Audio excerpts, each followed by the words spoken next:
Welcome everyone to the episode of the Definitive Crusade. I'm your host, joining the machine, Hughes, and following the success of our fantastic Bat pod, it feels like we're going to have to be doing it deja vu style. Sorry, don't blame me, blame DC. Joining me across the pond, giving me the evils for some reason, I have no idea. Josh, what's up, Johnny? How you doing? Man. How you doing? And joining the dynamic duo is our own little Red Hood himself. Welcome back, Matthew. Hey! What's happening, guys? It's been a hot minute since I've been able to be part of it. I'm glad to be back. Man. Oh, I told you, there's always a seat available, man. Just always a seat. Just pull up a pew, click on your phones, and we'll talk some comic books. Excellent. Yeah, I love it. Love being here, guys. Good. Well, we love having you here. Well done. Great work. Great work. We'll talk about that. We'll talk about that later. Anyways, moving on. We're here to discuss comic books. All right, okay. So, as I alluded to, there are several books kicking around. It's been a bit of a lean week, I think, for DC. It seems to be very bat focused again, and you could argue that is there any other day? Is there any other time than bat time? God knows. We're going to mix it up first of all. Because Matthew hasn't been here a while, we're going to pick one of his books to start, one of his favorite books from a couple of shows ago. So this is DC versus Vampires. This is number 6. We're at the halfway point of this 12-issue maxi series. Stats: it's written by James Tynion IV with Matthew Rosenberg. Art by Otto Schmidt. Colors: now there's a plethora of colors on this, so I'm probably getting some names wrong. Simone DeMeo, Danielle Di Niculio, and Rex Lucas are on colors, and Tom Napolitano is on letters. There you go. I think I did all right there, actually. That didn't sound too bad. That didn't sound too bad. Cool. Excellent. The B is helping. All right, Matthew. It's been a while. So it's been a while. Do you still remember how to do this? I think so. Okay. I'll just jump right into it. So, it's funny that as I mentioned, I was getting back into it, and I wanted to be back this week. You were like, "I've got this book for you. It's come out this week. You can take over it." I love this series so much. I remember when we first started.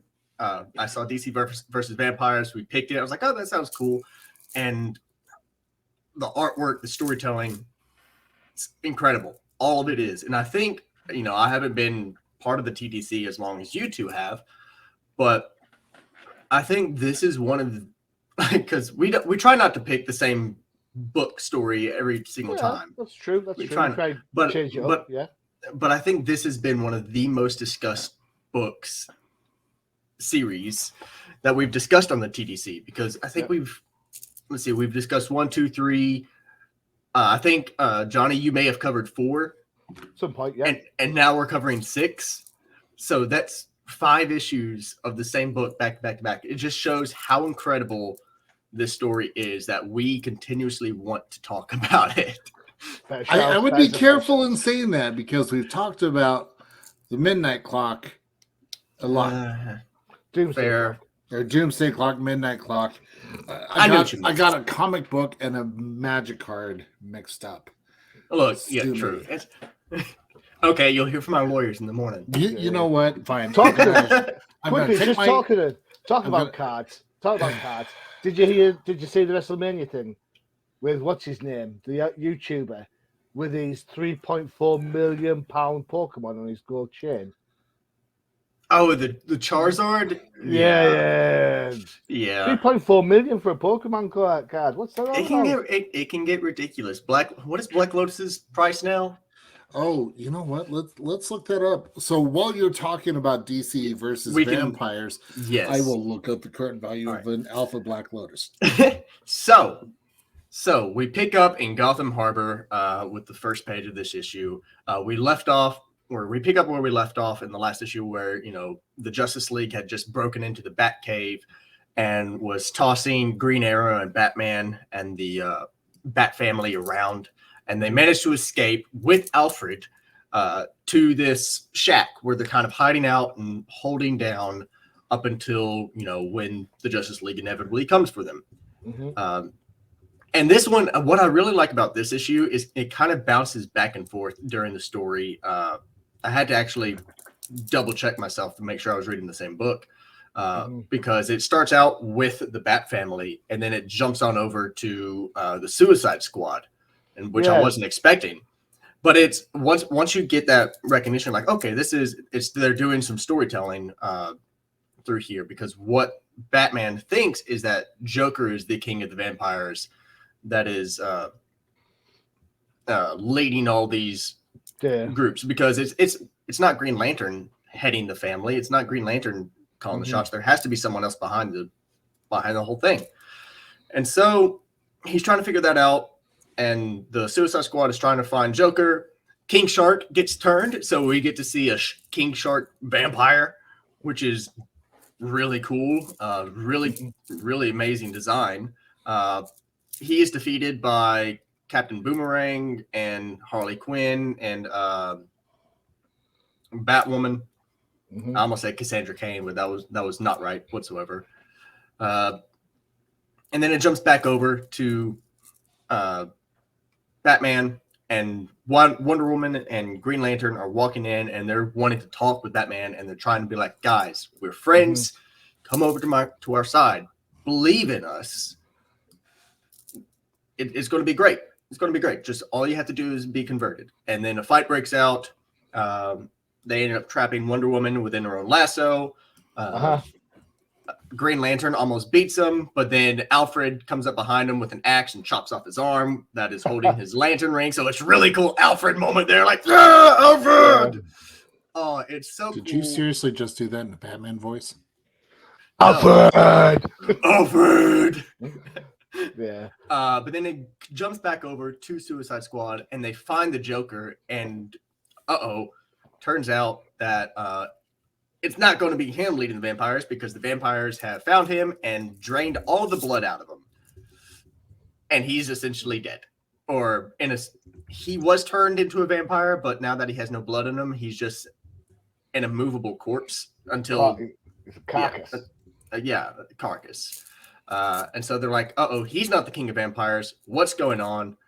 Jumps back over to Batman, and they're talking to Green Lantern and Wonder Woman, and we see Green Arrow kill Green Arrow regretfully.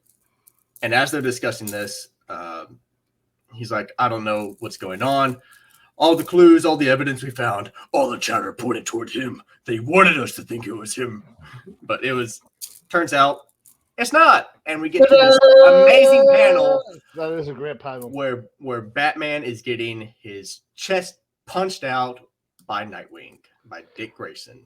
I'm honest, I didn't think Batman had a heart. So, he did really well there. So that took me by surprise, because we saw in the earlier issues where Nightwing had drank holy water, had touched the cross, had passed these tests, and it turns out that he had killed Starfire, or converted Starfire, and took her blood and was using that as kind of a in between from touching and drinking the stuff. And so it's major plot twist.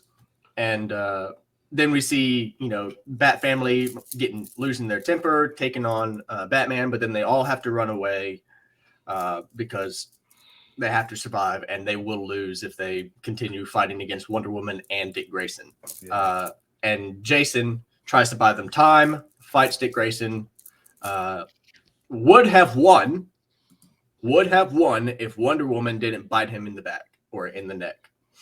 Come up from behind him. But to be fair, if you're going to go, that's the way to go, right? right. So it's an amazing story. Kept me on the edge of my seat the whole way. They go to convert Jason, and he's like, do it. What was that? Do it, Archer. And then we see Green Arrow shoot him with an arrow through the heart. I believe we call that being kebabbed.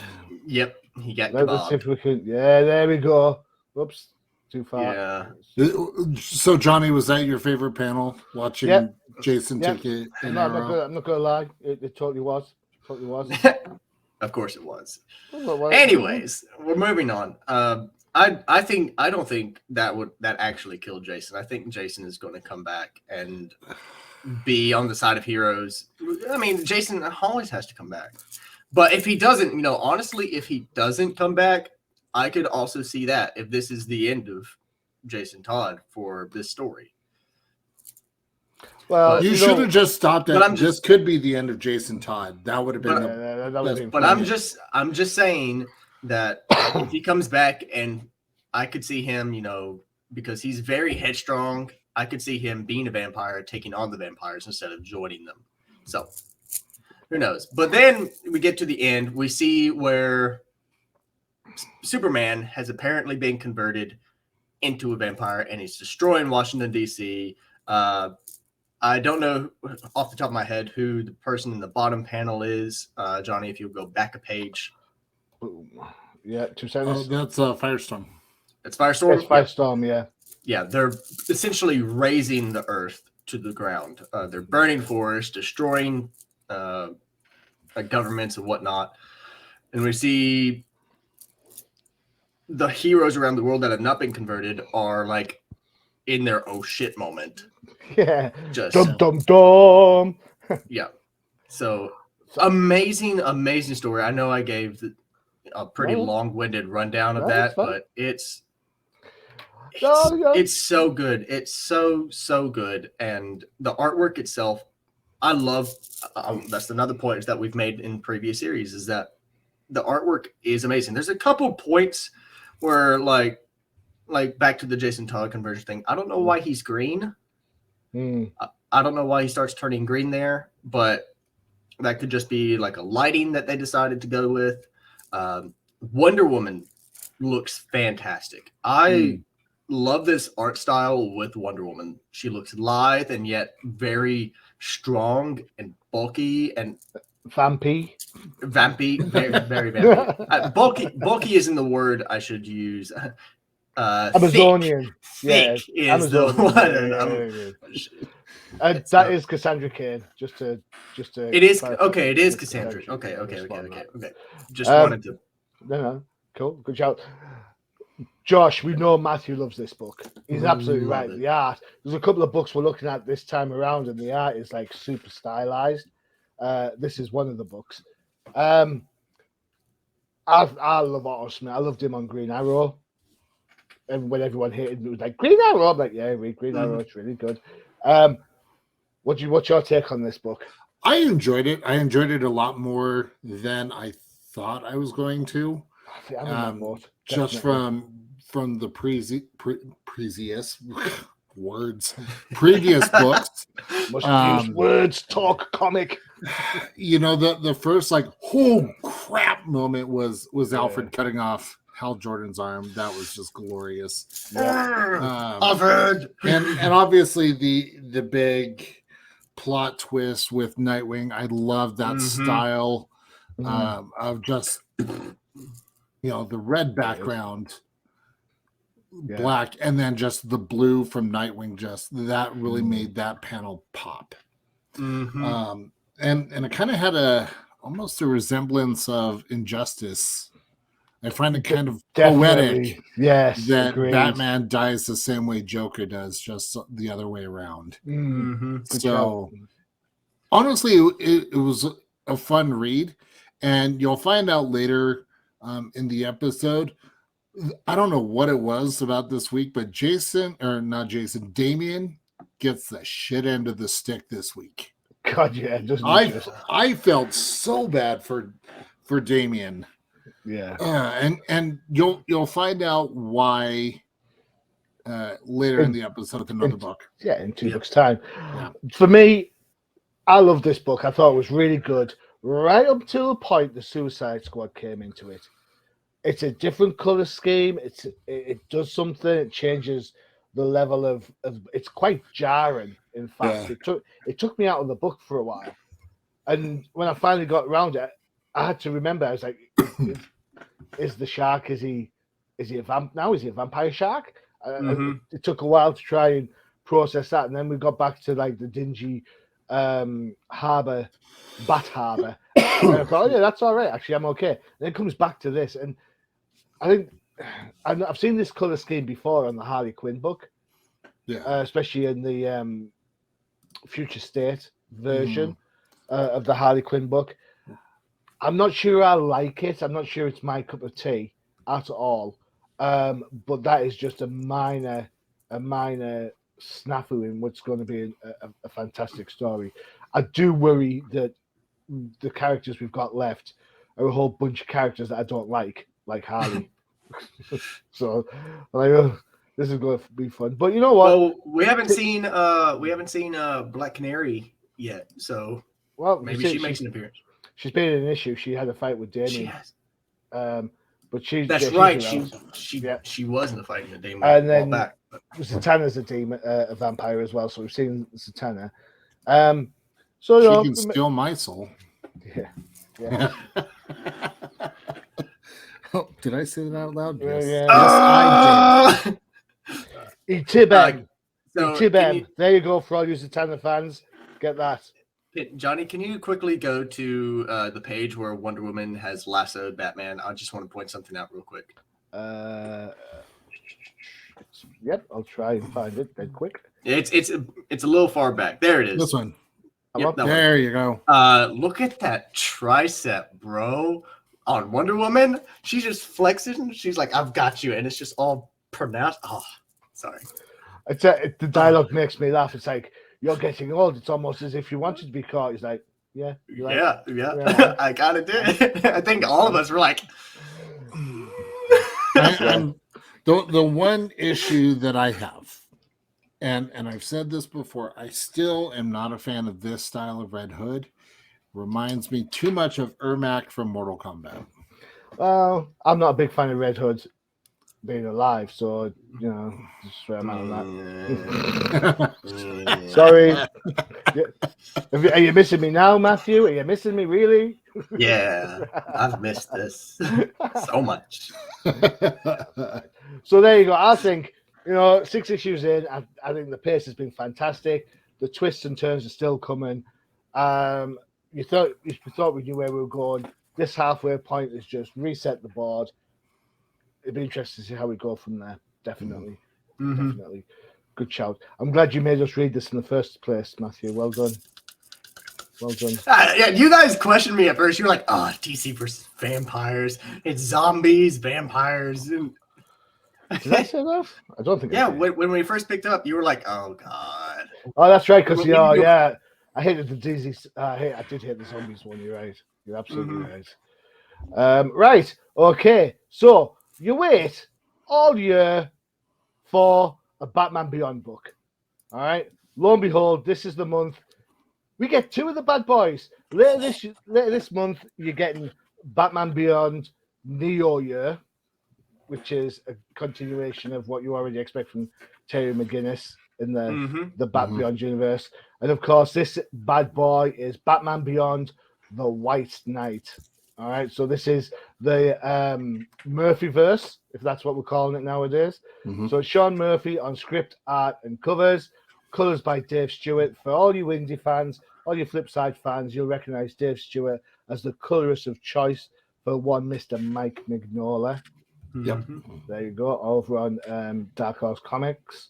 And the letters are by And World Design, who, like a whole bunch of letters right now, have worked up from indie books onto main big 2 books. Adita Bricard's another one, for example. Anyway, enough name dropping. Joshua, yes, you can't go. Batman Beyond is your fetish, dude. Tell us all about it. Hey, were you honestly surprised when you saw Batman Beyond show up that I would be the one to pick it? Nope. I was going to say, we've been friends for how long now? A very long time. Yes. Very long time. So this is of no surprise to you. Nope. No surprise at this point to Matthew, and no surprise to the viewers. So Batman Beyond the White Knight, this is beyond. So first and foremost, this is a Black Label book. Good shout. Which means we're going to get to cross some fun lines that we normally would not get in a normal run. Neo Year looks good as well, though, doesn't it? Look at that. Are you not excited about this as well? Okay, carry on. Sorry. So the interesting thing about this book is this takes place obviously in New Gotham. Where's the comic gun? I can't see it against the red background. Where's it gone? Oh no! Oh god! Everything's hidden. But so the interesting thing is Wayne Manor has been absolutely been destroyed, and you have a new regime, if you will, that is policing Gotham. Now we've got Terry McGinnis going in for the suit, it's not Terry, it's a younger. It is Terry. Oh, it is Terry. Okay, I was getting mixed up. I think I was more in awe of how the suit looked in this, but he's getting the suit back from the remains of Wayne Manor and the Batcave. And I must say, the bat suit with retractable claws in the glove, and he's just brutal. He like absolutely demolishes these guards, and I loved every second of it. Not only are we getting Batman Beyond, but the artwork in this has an independent feel. Great. Massively. Very raw. Stylized. Absolutely loved it.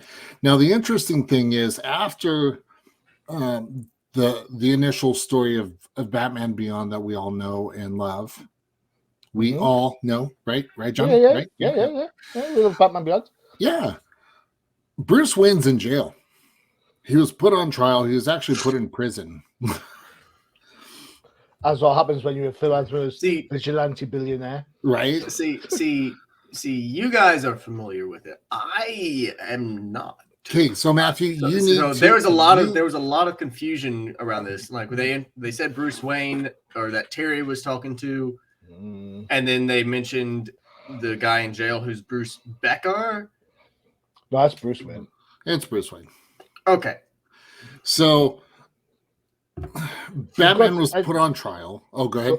So just to sort of like clarify for everyone else who might be in the same boat as Matthew, the White Knight version of Batman is an alternative Batman universe, and it leans heavily in the original format as well as this on the various Batman animated series. All right.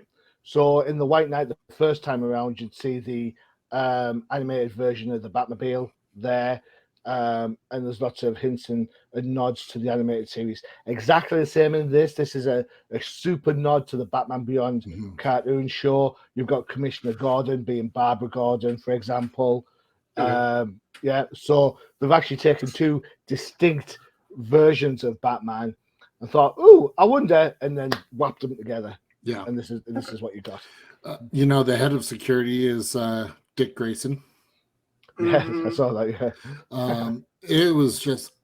it is a fun read. If you love Batman Beyond, this is a must pick up book.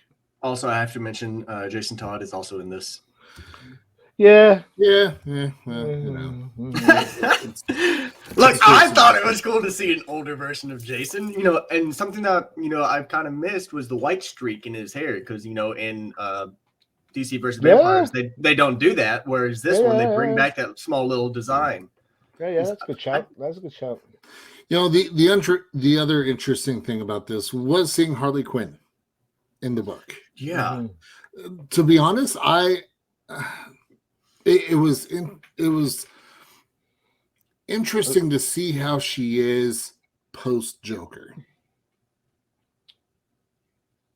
and again, kind of like having the shadows of their former life in the background.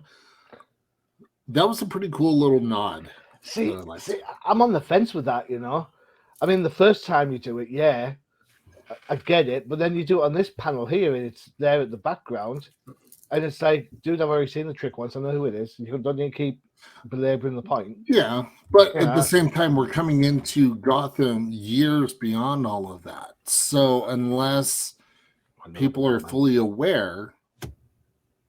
I'm going to say that it's more for the newer readers coming into Batman Beyond. Well, if Freyja was here, she'd have kittens of the fact that Harley's shadow, even though she hasn't got a little bubbles on her ears, has bubbles on. She would lose her mind. But you could say the same thing about Bruce. Well, yeah, because you could. I'm just saying, Freyja would kick off. So I feel because she's not here, I have to kick off for her in that stead. Okay, fair enough. At the end of the day, though, I love this book. It was such a fun read. I will be reading more. Okay. And spoiler. Yep. That last panel. Spoiler, there is a slap in this. Nobody had to leave the comic book afterwards. All right, okay. That last wow, that was the greatest moment in podcast history. Can I just say I love the design of Joker in this? Oh man, why did you have to say that? I loved the style of this Joker. Let me get there.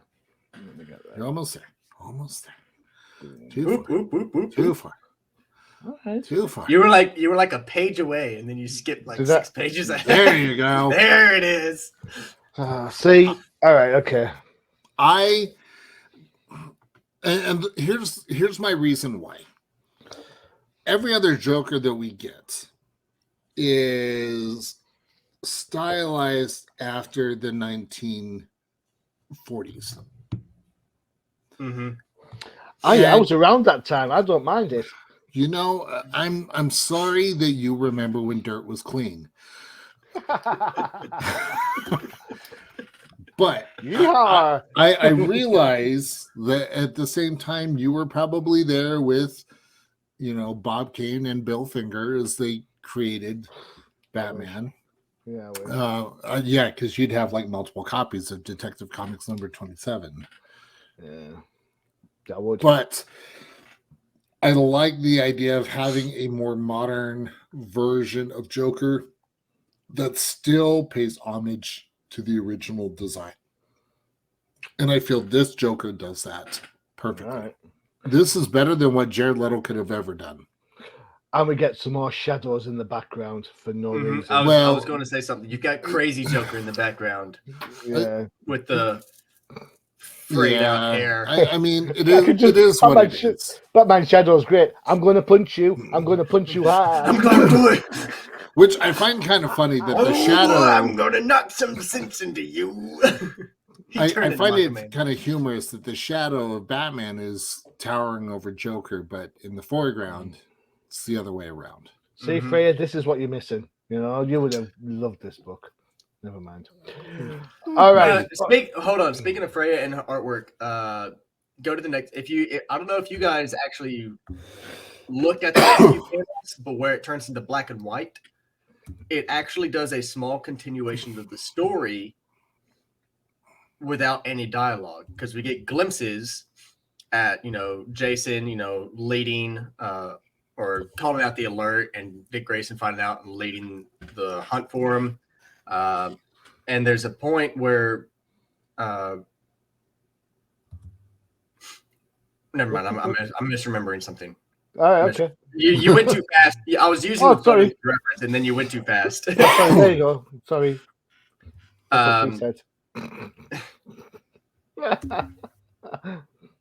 Do you want me to go to the other page now? No, it's fine. I'll tell you what. I am going to throw you a bone on this. Actually, check out this panel here. All right. So this is a huge makeup piece between Jason and Bruce. What I want you to draw your attention to, Matthew, you may not have seen this. If you have, I apologize. But right at the bottom of that page, it says something along the lines of, there is going to be a Batman White Knight Red Hood book. So you are going to get to see Jason in the White Knight universe. Yeah. How's that make you feel? I'm excited for it. All right. So I went ahead and pulled up the comic on my end so I can make sure I got this right. All right. So after, you know, in the black and white panels that I was talking about, which first off, I love the black and white, you know, glimpses into that. It is jarring. It is jarring to see the difference between, you know, the color, design and artwork, and then next issue it goes into this black and white version. I think it's these preview pages, yeah. It's previews for number 2. Yeah. And so it's really cool. And if you go past the one where the next page, you know, that's really cool. I absolutely love the Terry McGinnis overlooking the city. But we actually see where Bruce goes to like punch the Joker and fight, and it's just an illusion. Oh, look at you being bang on right, yeah. The Joker is not actually there. This is all within more Arkham Knight bullshit. This is all within Bruce's brain. It is really cool Joker design, but I felt it would be a disservice on my end if I didn't point out that the Joker is not actually there. Good shout. Well done, Matthew.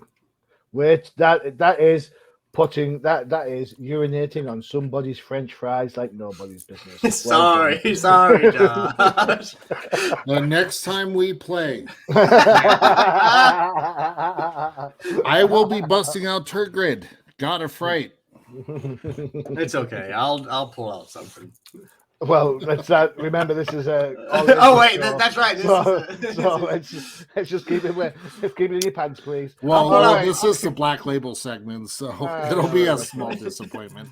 Right. So one of the things I like about this emphasis on small. Emphasis on disappointment.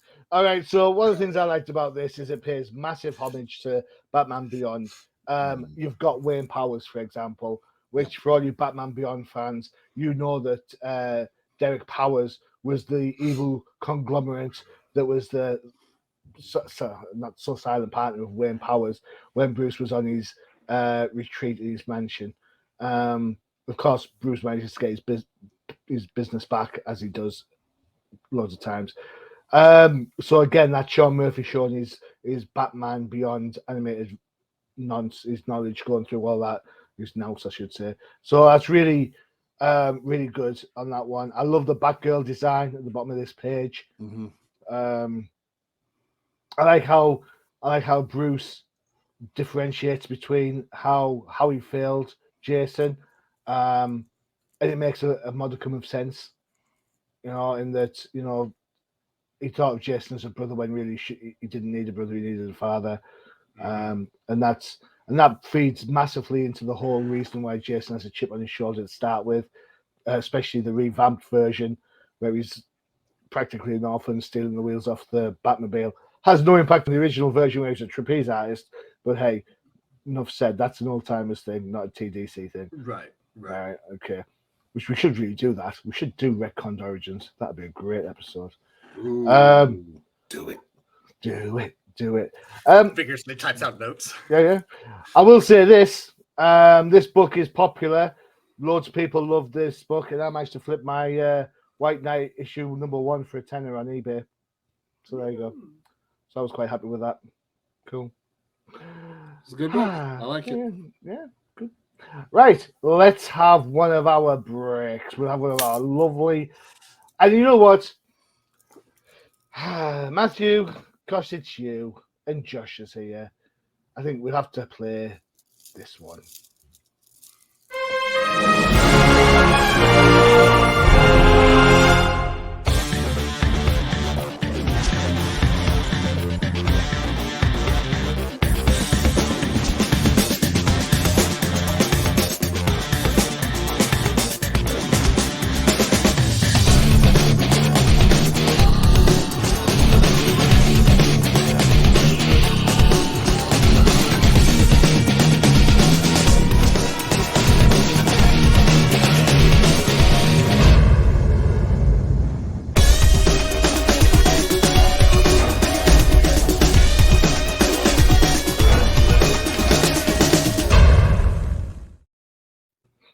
There you go. Look at that smile on his face.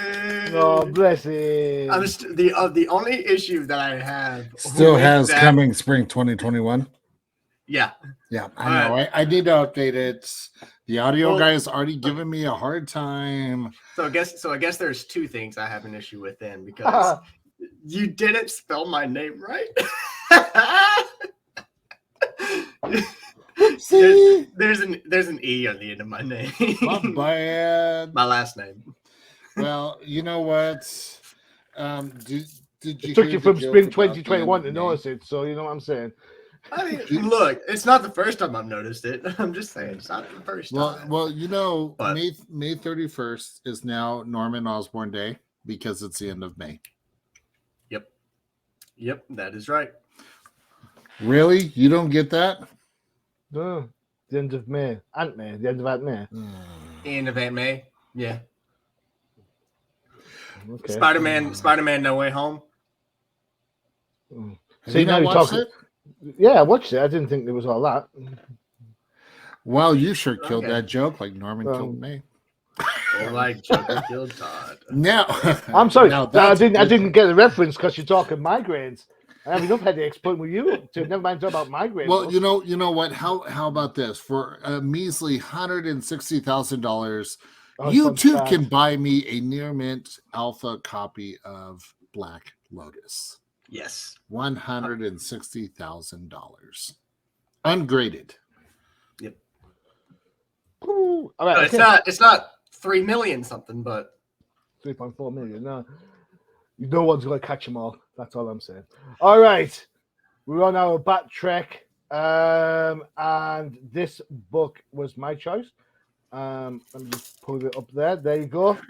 It's the start of the next Bat mini event.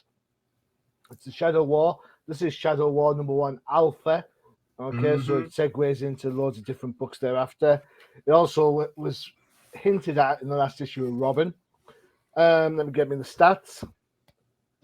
Excuse me. Written by Joshua Williamson, art by Victor Bogdanovo, inks are by Bogdanovo and Danny Enriquez, and letters are by Troy Pateri. Checking that out. Okay. I have to say that I absolutely love this book. I thought it was class.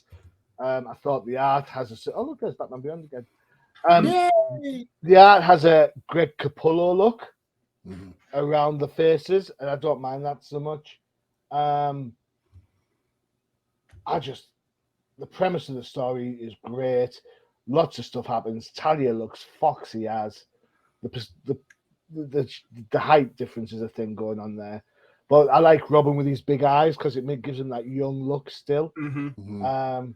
It's definitely a change in our work from Robin that we previously saw. So. Yeah, definitely.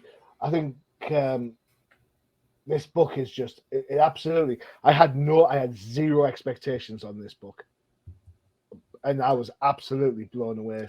I mean, what a panel that panel is there. Let me ask you this: if there's a book that you're going into with zero expectations, is that the better approach, so then you're able to actually enjoy it more?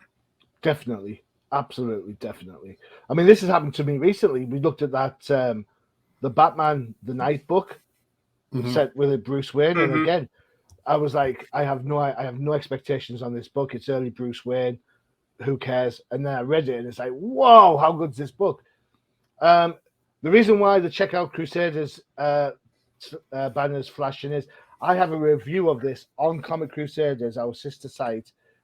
Don't go and do it now because you're going to miss the talking about this episode. Book. Go and check it afterwards, man. Oh, you can pause us and then come back. Yeah, you could, but no, you can pause it, like it, go read it, then come back. And when you come back, you subscribe so that way you can be alerted to all the notifications for any new episodes that we have in the future. There you go. Click that bell notification. There you go. Yeah. Ding, ding, ding. All right. There is not a bad bit of this book that I could find. I loved every single bit of it. I'm not going to go too much into the story because Josh, you've alluded to some stuff already, which we can talk about in a little bit. But I thought this book was great. I just hope that all the next issues, subsequent issues, are as good as this. I have a feeling some are going to be a little bit, but we all have high hopes. I guess. Right. But Right. as you said, Johnny, this does pick up after Robin. So It the does. Robin 2020, and even gives a little note in the in one of the bottom right of the pages that last scene in issue Robin something. Yeah, so the Lazarus tournament's over. We know who won. We know who lost. We know what's going on from that point of view. We know This that Robin takes- has a girlfriend. Yeah, and this takes it like a step further than that. Josh, what do you think of this book? I very much like you. I was going into this book with no expectations. Granted, I did see Deathstroke, and I was like, ugh. Yeah, but it works. But as I was reading through it, I was like, okay, we got Ra's al Ghul. Okay. We got Talia looking fine. And the plot twist in this book, I was like, a what? Who? A win? That one page. That one? Said it all. This book's out already now, so we're not Yep. going to spoil anything when I show. Right. Sure. Is it that one? It is that one. Just from an artistic point of view, nothing had to be said. Just this. I can't say anything because it's melded into the background again. DC must have bought like a shed load of red and black on special offer. Can't imagine how that happened. I mean, some movie just came out that it's a very good movie. It's a fantastic movie. Yes, I've not seen it yet, but it is on my to-do list. But where I mentioned that I feel bad for Damian, how he gets the shit end of the stick this week. In DC versus Vampire, he watches Batman die, and in this one, he watches His grandfather die. I legitimately felt bad for the kid. Now, I do think that Batman's response was absolutely, it was such a touching moment. Because you're my son, damn it. Well, he blew it, didn't he? Basically, Batman. He turned around to no, Deathstroke blew it. Yeah, fair enough. But he says something along the lines of Deathstroke. He blows it with Damien. He says earlier in the book, Alfred would have been alive if I was there. Yeah. Which just feeds on Damien's guilt already. For those who have been reading the Robin book, the bait and switch in the last Robin book with what he was going to do with Alfred. Again, Joshua Williamson wrote that. I would like to say hats off to Joshua Williamson. I thought they were going to go for it. I thought they were going to do the deed. Well done for not pushing that button. Yeah. Well, that last issue of Robin was very well done. Absolutely. Round of applause for that book. Well done. One of my favorite books this year so far. Wow, so far. And I'm not a huge, big Robin fan. I read it for the show, and I absolutely loved it. Loved it. It was the best book. One of the best books I've read this year from DC. This is one of those books that, I mean, artwork was great. The colors were great. Job well done. Yep. Yeah. I ended up going back and rereading the Robin book just to make sure I was caught up before jumping into this. I love the Robin book. I know that's not what we're here to discuss. The Robin book, but it's linked. It's heavily linked, so it's heavily linked. This picks up almost right where it left off. At the end of the Robin series, Damian goes with Talia and Ra's, to bond their family, to fix their family, to end the cycle of hatred between children and parents in the Al Ghul family, and that's where we see when we pick up with this. Damian and Talia and Ra's are all together, and then they come back to Gotham because Ra's wants to admit his crimes, talk to the world, and that's when Damian meets Batman again. They have this very tender moment, and it gives me, for those who have played the God of War series, it gives me big Kratos and his son, which I'm forgetting the name of. It's Sorry. Loki, Kratos and Loki vibes. You know, him and his son Atreus. There we go. I'll get there eventually. Okay, but it's it's great. I like it. I like how you bring it up. Yeah, go for it. Yeah, big tender moment between this. Even after, you know, the explosion and Batman rescues Damian, we see where Damian's frustrated. He's taking it out on Batman, and we get this super loving father-son moment. But then, yeah, because you're my son, damn it. That's a great shot. That's a great piece of artwork right there, where Batman Bruce is holding his son. True, he's not like embracing him in full hug, but he's holding him at the very least, showing some kind of emotion towards him. Reminiscent of Identity Crisis. Mm-hmm. If you know that book when Jack Drake gets killed. Yep. So it's a good book. It's a good book. There's a couple artwork stinges that I know I'd have to see. See, Damien thinks about his girlfriend. There's a couple artwork stinges where I know Freyja would want to point out, so I have to do her service to point it out. But there's a scene where we're like zooming in on Damien's face, and he's got the white and black, you know, the mask on, and then it zooms in, and he's got the mask on, and it zooms in again, and it has one eye you can see without the mask. Mm-hmm. I don't know if that was just an artistic take to show his eye to do a better expression for it, but I think they could have done that well enough with just staying consistent with the actual artwork, with it being the white and black. Yeah, that's the panel you talked about. So I agree. Yeah, that's a good shout. Freyja would be pleased. Well done, Matthew. You've learned your lessons well. But other than that, I enjoyed it, and I'm excited to see where this picks up and where it goes. I've got to be honest. I didn't have, as I said before, I had zero expectations of this book, and I was absolutely blown away. It was great. It was like, oh my God, I can't believe how well they've done this book. It just goes to show that not everything has to be all tied to Arkham, or you can go out and do a quality book like that. It'll be interesting to see how it goes. As I say, I am buying a host of the books already. Obviously, Batman, Detective. I'm buying Deathstroke Inc. because Canary's in it. So, I'm a man of simple. Look! I respect it. Yeah. Right. Okay. Although I did find out a very interesting fact. Did you know that fishnets were invented by the French? Sacre bleu. Yeah. Well, that's because they started in French theater. That's because all the best things in life come from France. Do you not know that? Well, I didn't know if you'd be opposed to it with you being English and all. Fishnets, menage a trois, French maids. Do I need to go on? Okay, fair point. Oh my God. And that's where we lose our YouTube monetization. Oh, there we go. All right, so we've talked about the sublime. Let's talk about the ridiculous.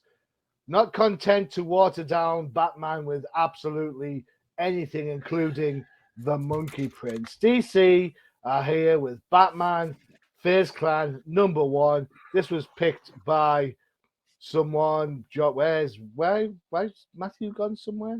He's so disgusted by the book that he's like, I'm out. You're back now. All right. This book was picked by Tracy or Freyja, It was Tracy. It was Tracy. Tracy, yeah. There's no way in hell. There's no way Freyja would not. The only way Freyja would have picked this is if I had missed an episode. All right, fair shout. All right, so I'm going to say written by Josh Trujillo, pencils by Scott Eaton, inks by Norm Raymond. Is it Raymond? Is that actually, or was it Rappamond? Rappamond, sorry, it's my typing. Colors are by Tony Avina. Letters are by Josh Reed. For me, this book sucks. I have no idea what FaZe Clan is. because I'm not like a, Would you like me to No, fill in the not really. gap? And then, Well, for any of our viewers, we might as well, in case they're like, "Who the hell is Face Clan?" We might as well, Let me just get my comic book bit out of the way, and then you can talk nerd stuff. Batwoman, what's going on? Your outfit changes, man. Get the logo right. It's terrible. Well, what's that symbol on your chest? What's that all about? It's like, this is just, you know what? No, I'm done. No. Why are we wasting our time with watered down stuff like this? It bubbles my blood. This is the sort of book that people pull out when we have conversations at work and say, "Oh, comics aren't for kids." And, "Oh, yeah, but look at this." And this is the sort of rubbish crap they'll pull out to try and hang me by my own petard. Fine, I'm done. Next. Matthew. Oh, no, Josh, go on. Tell us about Face Clan. So, for those who don't know what Face Clan is, they're an esports organization, an esports team that streams on Twitch, with a variety of games, whether it's Fortnite, PUBG, Halo, CSGO, Apex. All those popular. A lot of FPS games, and I've heard of them, and I've actually run into, because I stream and I play FPS games myself, so I've run into a few FaZe Clan members, and they're a massive organization, so I don't know anybody that would be of any import. But I think the whole purpose of this book is really just to bring another group of potential readers into the DC Comics world by having this mashup. The problem is, this is a book that I would see at Walmart that would be sold for like $5.99. I wouldn't buy it, to be honest. Just because it was a good effort. Or let me change that. It was an effort. So this is the sort of, I get where you're coming from, Josh. I really genuinely do. But books like this are an insult to people who play FaZe Clan, wherever that is, and it's an insult to people who like Batman comics. So who is actually getting serviced by this book? Honestly, I think it's going to be the younger, those kids that are like Lucas's age, like my Lucas. Yeah. This would be a book that he would enjoy. Would I allow him to read this? You better not. No. But as you said, it was definitely an effort to bring two kinds of people together, two genres together. And I as story wise, the premise of being, having to go into an alternate dimension to fight a world that the Riddler has built and is brainwashing people. That sounds kind of cool. But it was done an animated episode years ago. Yeah. It was the Minotaur or whatever it was called. That was such a good episode. And it was just poorly done. Also, fun fact, the main characters here from the FaZe Clan, if you actually go to thefazeclan.com, they are on the face of the website. Yeah. It's the guys who started the team, which is all fine and dandy. This very much resembles the Batman Fortnite books. Except Fortnite was actually better than this. Yeah, those were better. I just hold on. I'm not done talking about this for a second. Back on. Sorry. I absolutely I'll bring it back up for you. Throw it back up. Can I just say that who else caught the whole there's a new friend request, Dark Knight 27. I wonder where he came up with that number. No, because I didn't get that far. I can tell you. It was, at the very end, they were like, I wonder if Batman hates us. Nah, I think he was warming up to us. New friend request. I hate you. Don't worry. I don't know. I got to the, where is it? The bad Batwoman design. You? That one. Okay. I got to this point, at which point I was like, done. Yeah. They completely butchered Batwoman's. That doesn't even look like a bat. I even managed to get past phase up to get. This is what did me up. That was one of my points. Phase up. It's Morphin time. Yeah, I would have been better off had the Power It's Rangers. beer shown up. time. So what gets me, right? What gets me is that this clan is known for their FPS gameplay, as he's mentioned, Apex, CS:GO, Call of Duty, those kinds of games. And yet when they log into this game that is very future high tech, very futuristic, they have a role of a tank, a healer, an archer, and are very fantasy RPG based roles, which is so contradictory to the style of the gameplay, of the format of the book. And especially when you see the Bat family jump in, they don't have to play those roles. They don't have roles. They're just the Bat family. So why would you? Why is Batwing in this? What is the point? In this? Why on earth they're like, oh, you have to fight all these bosses to get these tokens to proceed to the final boss, and then they just like trample over everything. I know they're like, oh, that's because we're FaZe Clan, we're just that good. No, at least if you're going to dedicate time into this, at least put at least 2 pages into them fighting the bosses, or at least do 1 page where they're like going through the dungeon or going through whatever to get to the final boss or to the bosses that hold these tokens. This could have done, especially from a gameplay format, especially like and if you're going to introduce medieval archetypes such as the healer, rogue, so on and so forth, have them actually be those roles instead of them, like soloing the ball. Like the tank. Why is the tank soloing Mr. Freeze? Why did he go and fight Mr. Freeze? The tank doesn't do that. I have a quick question for Josh. Josh, you're gonna let Lucas read this book, right?